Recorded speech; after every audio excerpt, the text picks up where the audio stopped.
Hi guys, and welcome to my beading craft workspace. My name is Nancy. I normally don't do videos or post lives, but I thought it would be really neat for you guys to see how I actually make my bracelets. So the one that I'm going to make today, it's custom made, and she wanted me to use amethyst, black tourmaline, and rose quartz, and it's going to be on a 0.6 string, beading string, and in between she wanted gold fillers. So I am going to start on that. So this is the string that I use, or I think it's like an elastic string that I use for beading. And normally a standard size bracelet is about 6.5 to 7 inches, depending on the wrist size. Like I have actually a tiny wrist, so I'm a little smaller. So when I do my own, I go between like a 5.5 to 6. But the normal size is between a 6.5, 7. But I think she has tiny wrists, so I'm going to do a 6 inch. So I will normally just measure and then just cut a little bit over, so that, you know, if I need to make adjustments, then I can just I'll have a little bit more room to play with. But you can pretty much do whatever. And then I'll just use these cutting pliers. Okay, and then here's my piece of string. Elastic stretchy string for the beads. So I am going to start off, I like to start off in the middle, so like where it's going to sit on the wrist. So I think I would like the black tourmaline to sit on the wrist and have the amethyst and the rose quartz on each side. So we're going to use a 6mm bead. So these are my 6mm black tourmaline. And then for this, actually, I have to take my glasses off because I honestly can't see close up. So then I just string it as so, and I normally put about four of these beads that are going to go in.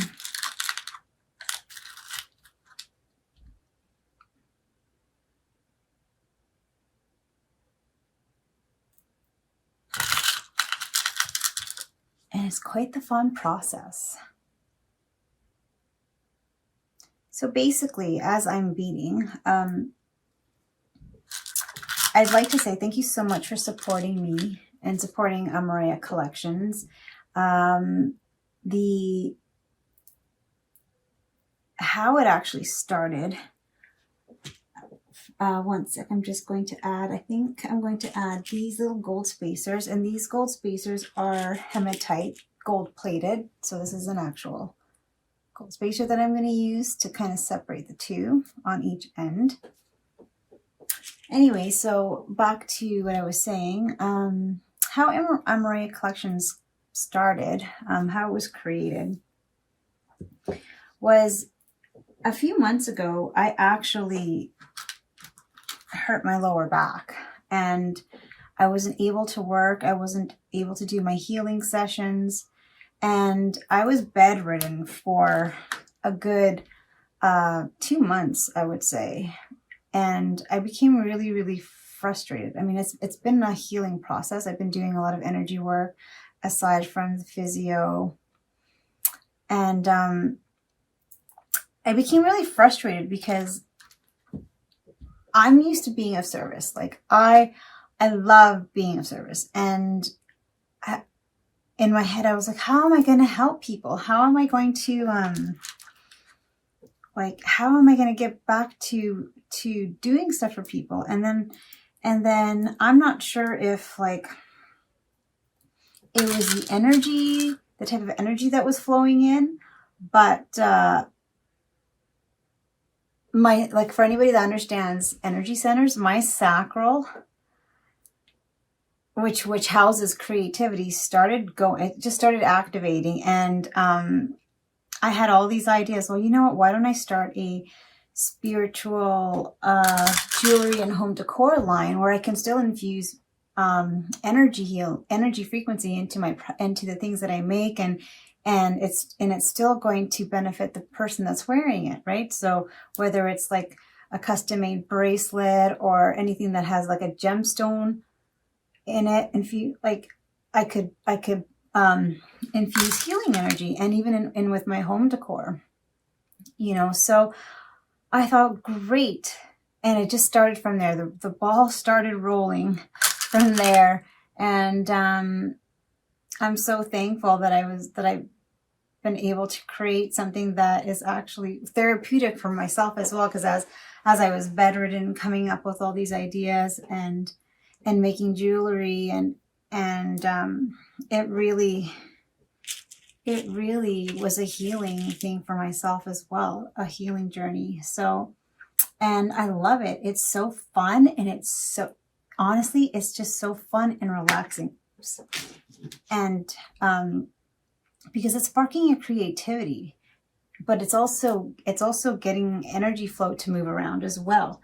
So I just went for it, and this is basically how it started. So Amoraea Collections honestly has only been, like, it's been open for about a month and a half now, and I'm just I'm just so grateful for all the feedback and the products. Everyone's loving their products, and that makes me happy, because like I said, like, the whole intention is to like infuse healing energy so that it's working through the item on you, and also the home decor is also raising that vibrational level in your house as well. So it's promoting healing as well, amplifying and activating a higher frequency as well in the home. So to me, it was like a win-win. So I'm super thankful. So that's how Amoraea Collections started, and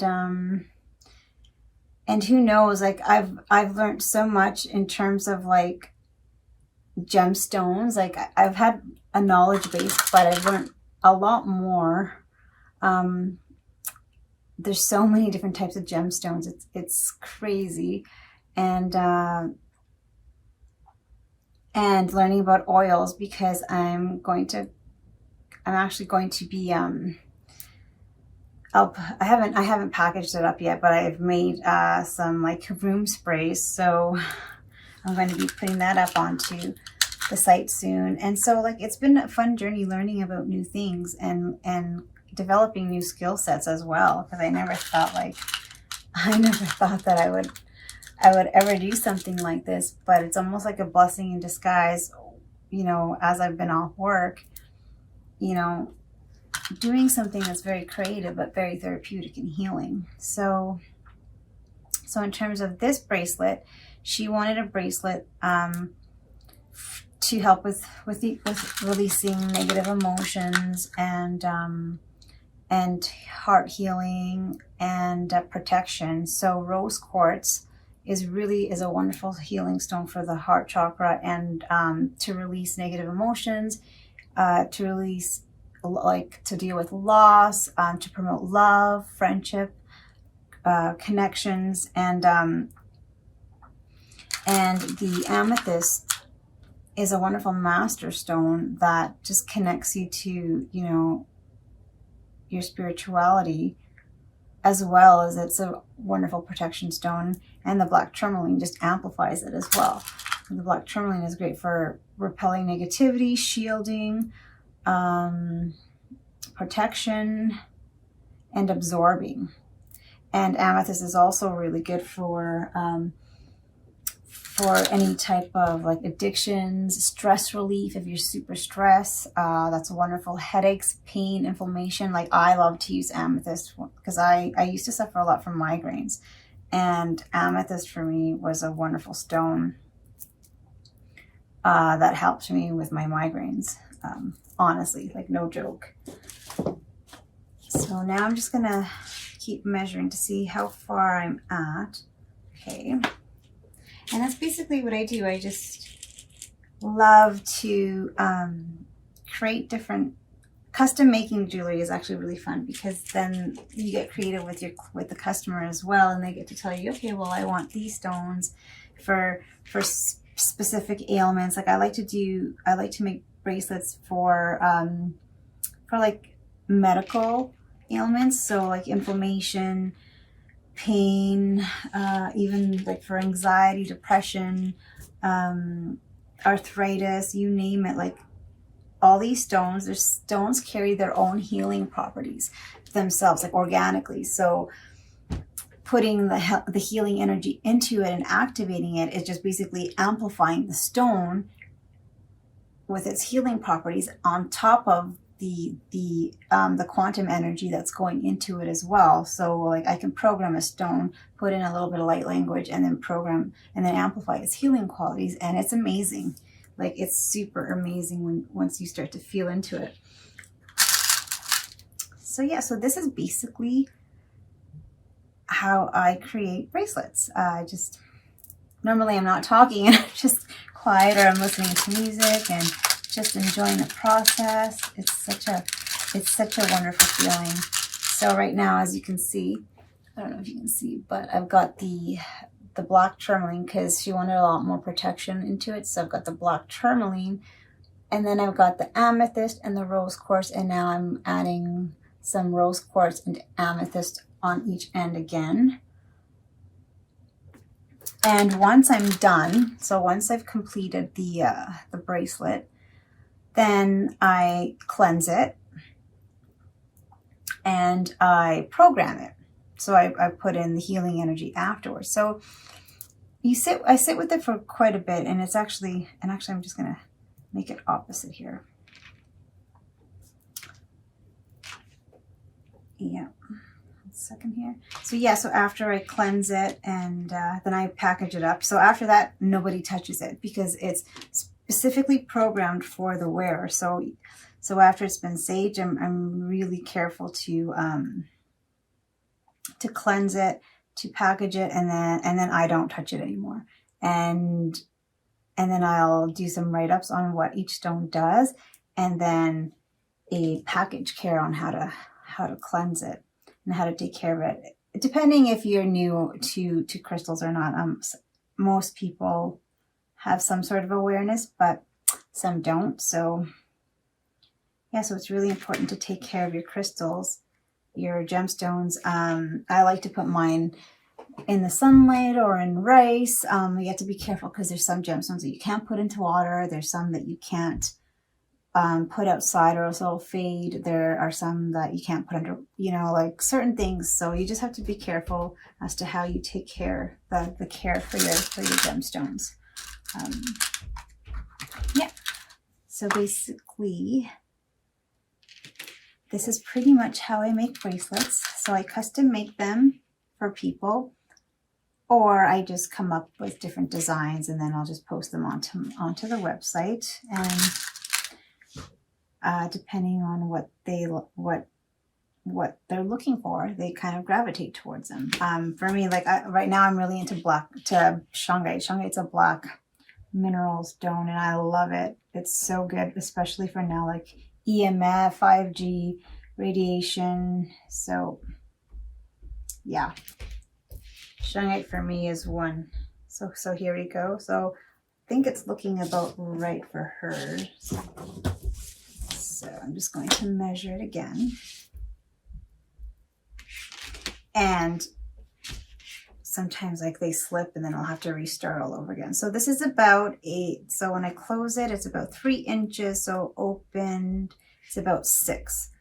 So 3 inches like interior on the inside. So I could maybe put one more, because like I said, I think she has more of a tinier wrist.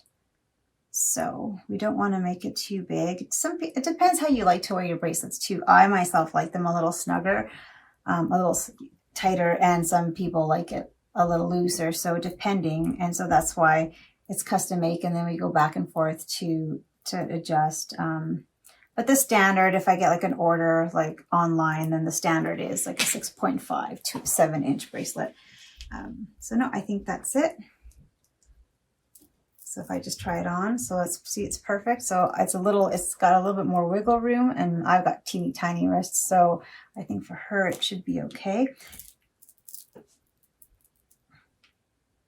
And then she can also layer it too. So you can also layer your bracelets. A lot of people like to layer them as well, stack them onto different kinds. So I'm just looking, yeah, so it's about I would say a little over a 6. So yeah, like 6 point, it's about a 6 point, about a 6 point, 1, 2, 3, 4, about a 6.4. Oh, wait, maybe not.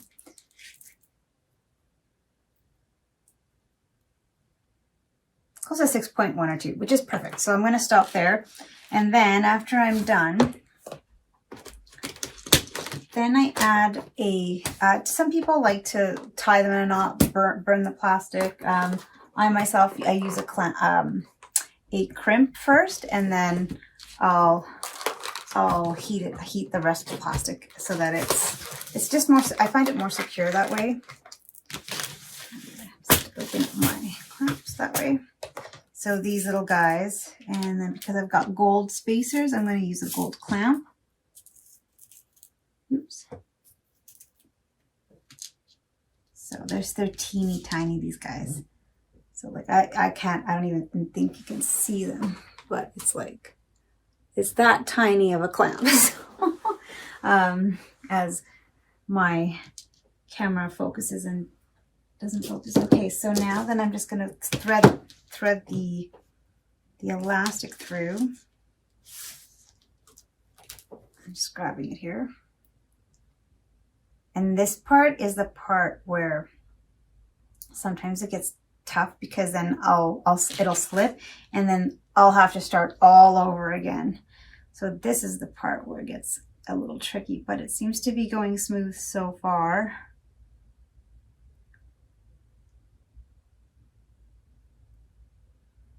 Oh, I've got it.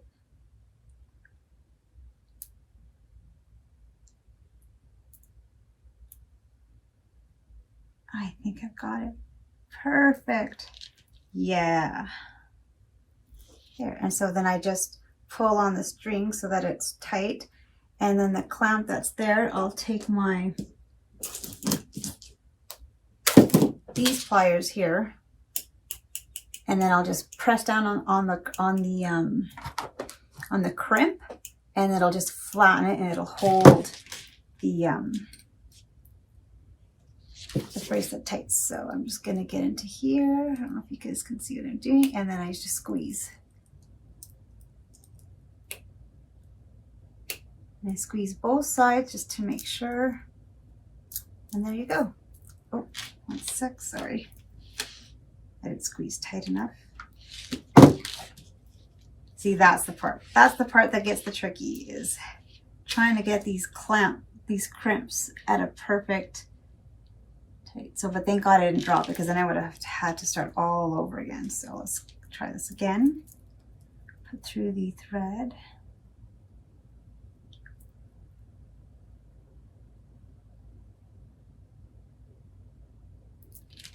Like so. Okay.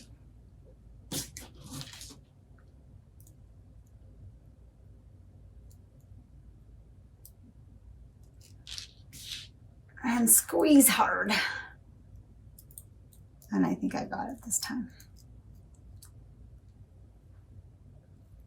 Perfect. And the type of rose quartz that I used for this one is Madagascar rose quartz, and I really love it because it has so many different variations of the pink within the beads. So some of them are lighter, some of them are a little bit darker. So it just adds character. There you go. So that's basically the custom-made bracelet that she asked for. So it'll sit like this, where it'll sit the black tourmaline, and then you've got the rose quartz, the amethyst, and then another thing of black tourmaline, and then we end off with a little bit of amethyst and rose quartz. So yeah, so this is basically how I hand make my bracelets. I've been working on another one, which is another custom made one. She wanted white jade with rose gold fillers, and then she wanted the matching earrings as well to go with them. So yeah. So thank you so much for being patient with me while I fumble through this video and the bracelet. So now what I'm going to do is I'm just going to finish off the rest, and then I'm going to cleanse it with some sage and cleanse it with some healing energy, and then program it for her for protection and for release and for shielding and connection. So yeah, so thank you guys so much, and like I said, thank you again for supporting Amoraea Collections. I'm really grateful for you guys, and I hope you're enjoying the items that you've purchased, and I'm going to do some more videos. It's good because it gets me out of my comfort zone, and I'll do different kinds. If you have any requests on how I cleanse things or how I make earrings, let me know. Yeah, for anybody that's interested, just shoot me a message. Thanks guys, and take care, and we'll see you soon. Bye.